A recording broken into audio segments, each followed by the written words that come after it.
Is Nikki delusional, or is she just not as in tune with herself, reality, and marriage like she thinks she is? I don't want to just call her completely delusional, but she's coming off delusional and shallow, and it's not a good look for her.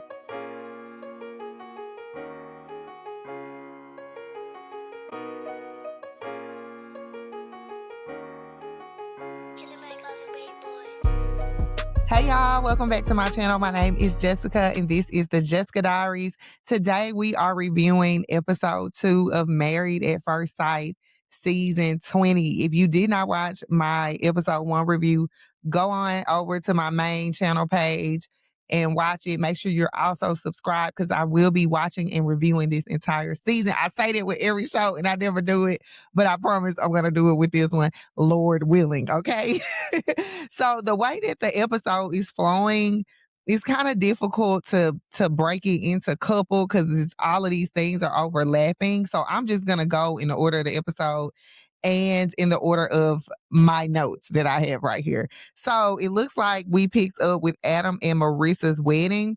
And she made it seem like she knew him. So come to find out that this was years ago and they barely talked for 30 minutes to an hour. I don't feel like that means you know him. You may have met him, but I don't think that qualifies as knowing him. So they really played that up at the end of the last episode.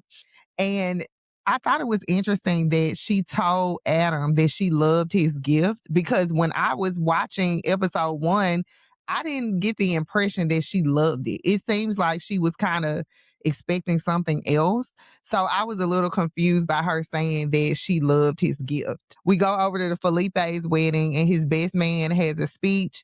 The speeches were terrible. The speeches throughout every wedding were terrible, in my opinion. And maybe it's because I got married at the courthouse.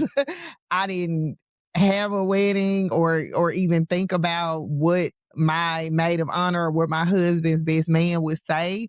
I just don't think that those are the type of speeches for a wedding, especially when you're meeting a stranger. A lot of people seem to try to be funny and say these funny things about that person. But if I'm your stranger wife, some of those things would make me be like, oh, what did I just do? So the speeches throughout this entire episode were off, if you ask me. Then we go to Mecca's dad and Belle Jolie. I was calling her Bella Jolie in the last episode review, but Belle Jolie and Mecca's dad conversation about the kiss. First of all, I don't know what it is with his dad and this kiss thing, even though I'm seeing very mixed opinions, not about his dad, but I'm seeing a lot of mixed opinions about this whole kiss thing.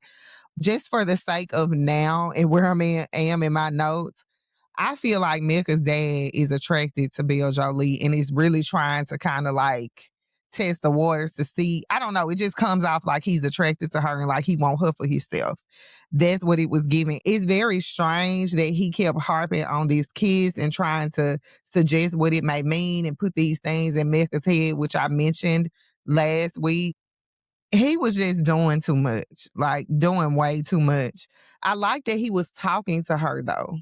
I like that he was talking to her and just being very, what's the word? Very, how would I put it? Being normal, like not trying to put on these airs or present his best self. He was just being him, love him or hate him. Most of the internet hates him, but I do like that because there was a level of comfortability that I felt like she could kind of identify with. You want to be comfortable with your in-laws, but he's just so cringe. And I want to know, is it just me or was Mecca tipsy? He was giving the impression that he was kind of gone off the alcohol. Let me know what y'all think about that in the comments. So we go to Courtney and Nick. Courtney and Nick are a weird couple. Very weird match. I don't know if they're attracted to one another or not, but just looking at them, it's just very weird. I think he seemed like he liked her and was kind of feeling her, but I'm just looking at Courtney like, girl, it's no way you're 28. Like I am a whole 10, 11 years older than you and you 28? What is she doing to make herself look so old? Is it tanning? Is it the bodybuilding and just the muscles? Like, what is it that got this girl looking so old? She was talking to Brunson about her match and she wanted him to be conservative. And when he asked her how conservative, which I feel like was a legitimate question because we know it goes to the super extreme over on that side, but she acted like she didn't know what January 6th meant. And I feel like if you know how to get online and submit yourself to be cast on a reality show, you know what January 6th meant. And it's given that somebody in your family was there and that's why you tried to play that. But you're not conservative and don't know what they mean. Like, girl, please. But I thought it was interesting that she kept, like, you could tell when she talked about her fear of her husband not loving her forever and not wanting to stay. I'm wondering, why is that such a huge fear for her? I've never been in any relationship and certainly not in my marriage thinking, what if he doesn't love me forever? Like, that's not even a thought that ever has crossed my mind. Am I alone in that? Like, do y'all feel where she was coming from? Because it seems like when she talked about it, it's like you could feel that it's a real fear for her. And I just don't believe that. Like, when you get married in real life with someone that you have built a relationship with, it's okay to have things that you need to work through. Like, we're all a work in progress. That's a normal thing. But I do feel like if you're going to go on a show and marry a stranger, there's just a certain level of healing and personal work that you need to do something like that, because you don't want to, you're already in a stressful situation marrying somebody that you don't know. You don't want to add like traumas and triggers and all this stuff onto that, because they're not going to have a relationship with you to be patient all the time or even willing to deal with those things that you still have to work through. So it was just something about that fear that kept jumping out to me. And as far as Nick, I think Nick is overestimating how recognizable he is, because I had no clue who he was. And I don't think that he should have brought up the fact that he was on a reality show at the wedding. Like, you couldn't wait to the honeymoon or to y'all in the hotel room getting to know each other better to divulge that information. I think the reality shows have become his identity because he's the one constantly bringing it up. His friends kept bringing it up. His friends are from the reality shows. If you bring it up in that moment at your wedding with a stranger, naturally that person is going to question your intentions. And oddly enough, I kind of feel like Nick may be genuinely there for a relationship, or so it seems at this point. But I felt like he should have just waited to bring up the reality TV thing. And I think that at the wedding they did seem to have good chemistry or whatever. But I do want to know, going back to Courtney and her fear about the man not wanting to stay, I feel like she was overly concerned about that when she should have been worried about, well, what if I don't want to stay? It's like she's just automatically assuming that she's going to like Nick and is going to want to be with him forever, not realizing, like, like, she's not thinking about herself. She's thinking way too much about being a good version of herself or an acceptable version of herself for this man. So we move on to Michelle and Cameron. It's nothing going on with them. They are so boring. Oh my goodness. And I don't know if it's Cameron or if it's Michelle. Michelle seems like she has a personality. I like that she kind of spoke her piece about how she felt about Cameron not being in a long-term relationship, but he seems really boring. I don't know. But as far as him not being in a long-term relationship, I'm not labeling it as a red flag for him like a lot of people I've seen review the show are. Now, he did mention that he can be picky, and of course, that's probably a factor in it too. But I think as an athlete, athletes are either really locked in with a woman or they're not really dating much at all. So I wasn't surprised that he hasn't been in a long term relationship. I was only in one long term relationship before my husband and I got married. Or I had one real boyfriend in a situationship, and then I met my husband, and I was 28 when me and my husband met. So it's possible that it's just because he was focused on his basketball and coaching career, and dating wasn't really a priority until he realized he really wanted a wife. So I'm not going to count him out because of that. But they're a snooze fest. So going back to Adam and Marissa's wedding, again, speeches were awful. And why would his friend ask him to play the piano at the wedding? It's almost like Adam is surrounded by people that just praise him, these yes men. He does have a pretty dominant personality. So if you are a soft-spoken person or you don't like confrontation, you will kind of be quiet or shrink around a person like Adam. His demeanor comes through the screen. But why would his friend ask him that? And then why did he take it so serious? You could tell the people was like, come on, hurry this up. And the camera people were so messy for getting folks like, looking around like, damn, when is this going to be over? And they were clapping, and this man going to start another song. You could at least play something that everybody would recognize. You over there playing classical music. It was cute for the first 10 seconds, but after that, sir, knock it off. Her friends were laughing at him so hard. I'm like, is it the fireball shots? Is that why they so giggly? Honestly, if one person was laughing as hard as that girl was with the dark hair, I would have been a wreck. I wouldn't have been able to hold it in. Her laugh was so contagious, and I could already imagine just seeing this man take this piano stuff so seriously, and everybody's like, when is it gonna be over? That was crazy. But Adam doesn't seem the least bit interested in Marissa. And I feel for her because he's going to be a piece of work to live with and try to cohabitate with. Everything was about him. She was really questioning him. He was responsive to her questions, but he never really hit back with anything else to get to know her. And that is a bad sign. Out of all of the people on this show, I really feel like Adam is a glaring example of who should not be here. He should not have been cast at all. So we go to Sean and Nikki. Sean and Nikki is the couple that everybody is talking about. Sean gives Mr. Brown and Nikki gives Lynn Whitfield. That's what they put me in the mind of. And I'm trying to see, when it comes to Nikki, she's, of course, the oldest woman. She is 4 years shy of being 50. I can't remember how old Sean was. But I'm trying to see, is Nikki delusional? Or is she just not as in tune with herself, reality, and marriage like she thinks she is? She's coming off delusional and shallow, and it's not a good look for her at all. Now, when it comes to Sean comes across very feminine. He is a sweet guy. He seems to be thoughtful. He put a lot of thoughtfulness into his gift, so much so that he made her cry later in the episode just by her reading it. But he's feminine. That would completely turn me off.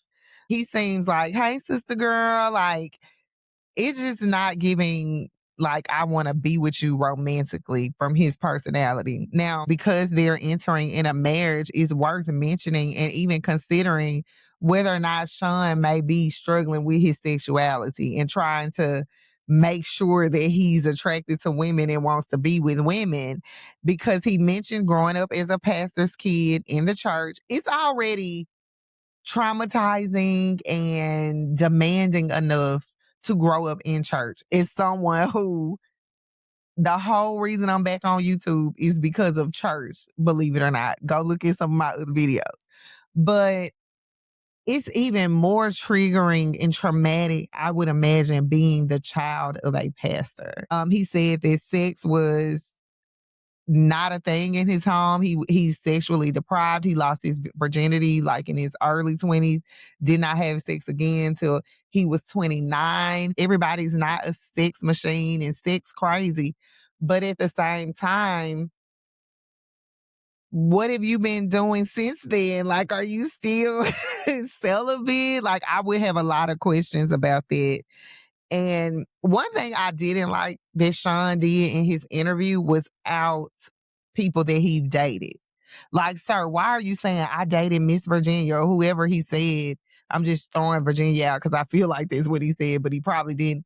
But I dated so-and-so and so-and-so. Like, how do you know these people wanted you to say, identify them or link them to you.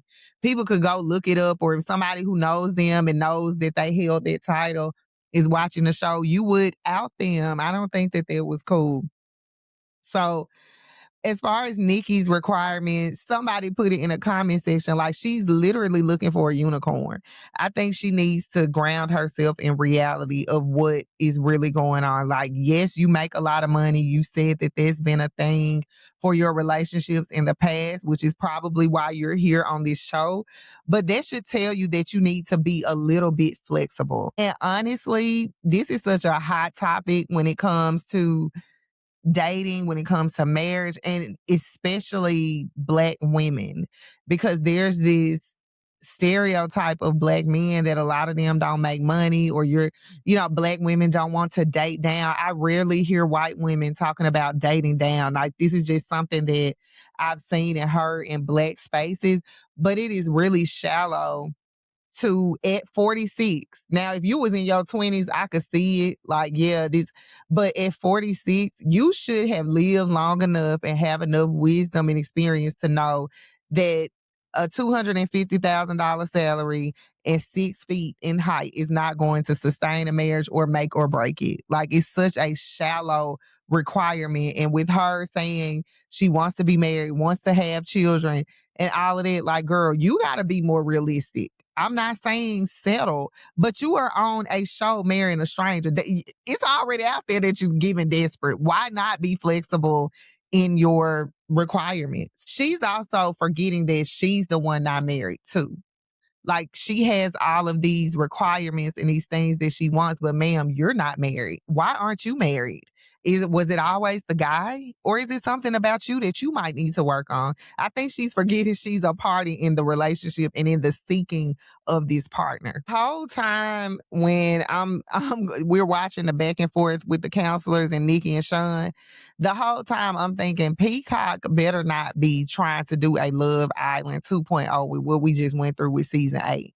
They better not be setting this Black couple up, whether it's the man or the woman, to cause a lot of division and argument and strife in the Black community online spaces when it comes to dating. Like, it almost feels like a setup, and I am hoping that that's not what Peacock is doing, because I really don't even want to support this show after some of the things that they allowed to happen on Love Island. Not support the show, but I don't want to support this network after those things. So I'm hoping that that's not what they're up to, but that's what it's giving, because why would you do this to these Black couples in areas that are hot button topics and hot button issues such as income and high value dating, and then homosexuality potentially? People are throwing it out there. He reads as a feminine man, like he comes off that way. But also then we talk about Mecca. I don't know. I just feel like Peacock might be trying to stir up some mess. But I thought it was sweet. Now we're into the wedding where Nikki literally broke down reading the letter. It invoked such emotion from her. And in my opinion, at that point, it should have sealed the deal for everything. If you're reading a letter from a man that you're about to marry and meet for the first time, and it causes you to have that type of emotion because of his words and what he's professing to you, that should have sealed the deal. She said herself that after reading that letter, she said herself that this is my destiny. I'm exactly where I want to be. That should have sealed the deal. And what we saw at that wedding shouldn't have happened if that was real. Like, so it's really giving that she's shallow. So from there, we go back to Cameron and Michelle's wedding. Cameron's friends spoke very highly of him. That's all I got for that. It really wasn't a lot going on with them. Back to Belle Jolie and Mecca. She's very attracted to him. That is very, very clear that she's attracted to him. I actually think that they make a decent couple, a decent match as far as like their personalities and their flair. They're both eccentric and creatives and funny. And I think that they work in that way. But then what was his daddy talking about during his speech? His dad's speech was horrible. It was absolutely horrible. And it had me screaming no at the TV. Like, why would his dad do that to him on such an important day? You're at your son's wedding. You don't seem to take it seriously at all. You tell a story that's embarrassing him, not thinking about the nerves that he's probably already experiencing, not thinking about how your words will impact his wife's perception of him. You're emasculating him in front of a crowd, in front of television cameras. It was just all wrong. And as he was talking and the camera panned to Mecca, he looked deflated. It was really sad to watch. And immediately, on top of his issues with his mom leaving and his stepmom leaving, really, that should tell you that the daddy is the problem. All he knows is his dad. So despite being embarrassed, looking deflated, he still seemed proud of his dad's speech, which just was weird. So you can kind of tell that his dad gets away with it. I mentioned in the last review, and I was actually watching this episode with my husband, and I didn't even say anything. My husband was like, he remind me of my daddy. And that's what I said in my last review. Mecca's dad reminds me of my father-in-law. So on one hand, I do get his personality. Like, he's a jokester. He likes to make jokes. Sometimes he's inappropriate, says things at the wrong time. But he loves his son. At least my father-in-law do. He loves his son, all of that. My father-in-law wouldn't have went the length that, even with him being as silly sometimes as he is, I could never see him doing what Mecca's dad did. It was completely awful. And Belle Jolie's mom actually said more of a heartfelt speech. Her message to Mecca was more heartfelt than his own dad's speech to him. So that says it all right there. That was that whole wedding. That was so cringe, so cringe. So then we go to Felipe and Tori's wedding. His mom really likes Tori, and I think that that's gonna go a long way for them as a couple. I actually think out of all the couples, Felipe and Tori are one that may end up staying together. I think they're a good match if Felipe can be serious and treat it with the care that he needs to treat it and not come home late, not party, not just, like, I feel like him missing those meetings should have disqualified him. But just seeing him at the wedding is kind of like making me want to give him another chance. But I think his mom, because she's so important to him and his family so important, and them liking his wife liking Tori is non-negotiable. I think the fact that his mom seems to really, really like her is going to help a lot and take them far in their marriage.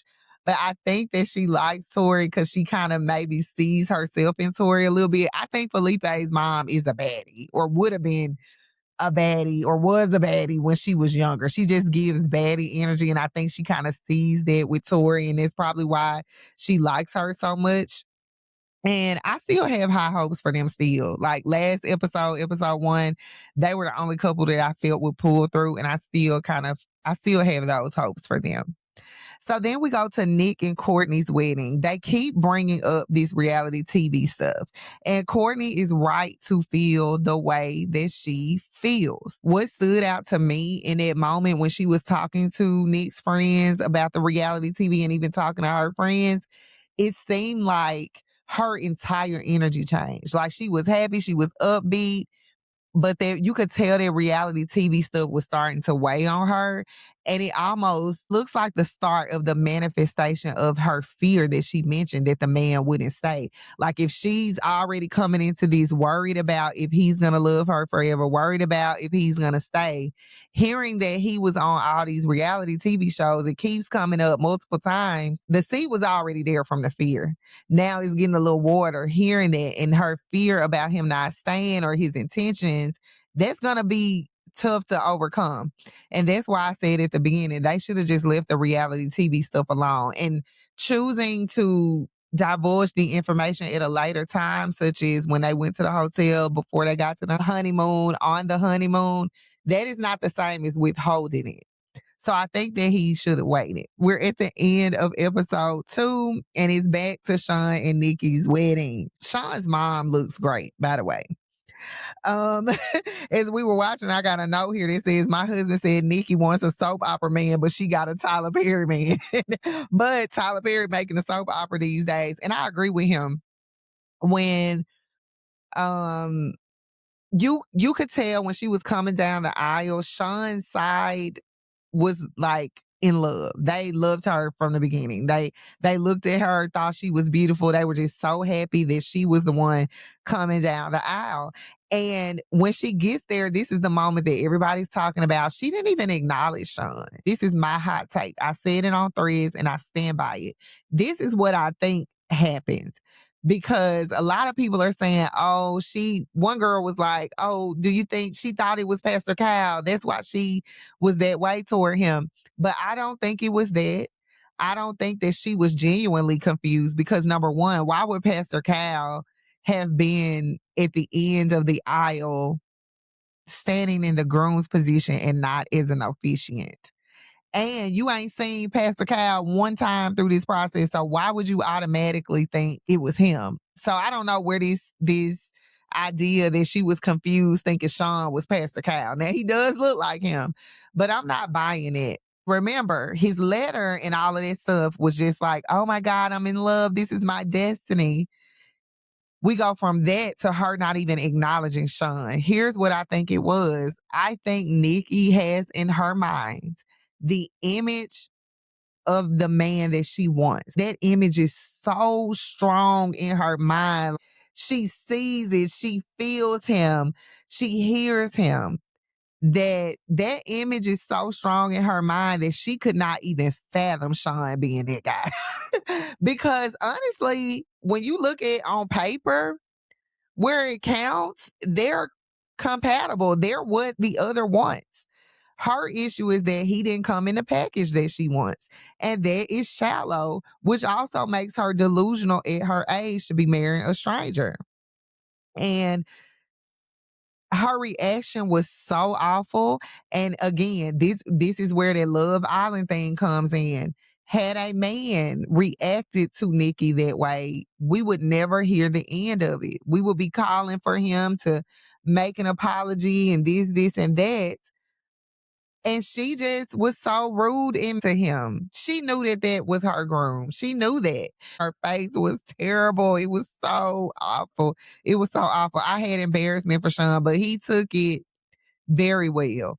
Honestly, I think at that point, she should have just walked away. If you have such a strong image and desire for all of that irrelevant stuff, the income, I'm not saying income is irrelevant. Looks are definitely irrelevant. Attraction matters, but at the end of the day, that can grow. So you can't just really be caught up on that. The money, yeah, you need money to survive, but you're talking about him making 250,000. Like, y'all gonna be all right if that's what you shooting for. You gonna get somebody that'll give, you're not gonna be out here broke and in poverty and all of that. I don't even know where I was going with it. But that's where the episode ends. Let me know what y'all thought about episode 2. I like the flow of the editing, but it is kind of making it difficult to review this. I don't know if I should review by couple, or if I should go in the order of what we saw on the episode. I would love y'all feedback on that. Let me know. I still have high hopes for Felipe and Tori. I'm kind of thinking that Michelle and Cameron will be okay. And maybe Bill, Jolie, and Mecca will be okay. But we'll meet one last couple in episode 3. So y'all head on over to my page and go check it out, because it's already there. If you're watching this one, that one is there too. Make sure you subscribe to my channel so you don't miss any of my uploads. Yeah, I think that's all I got for y'all. I will see you in the next video. Peace.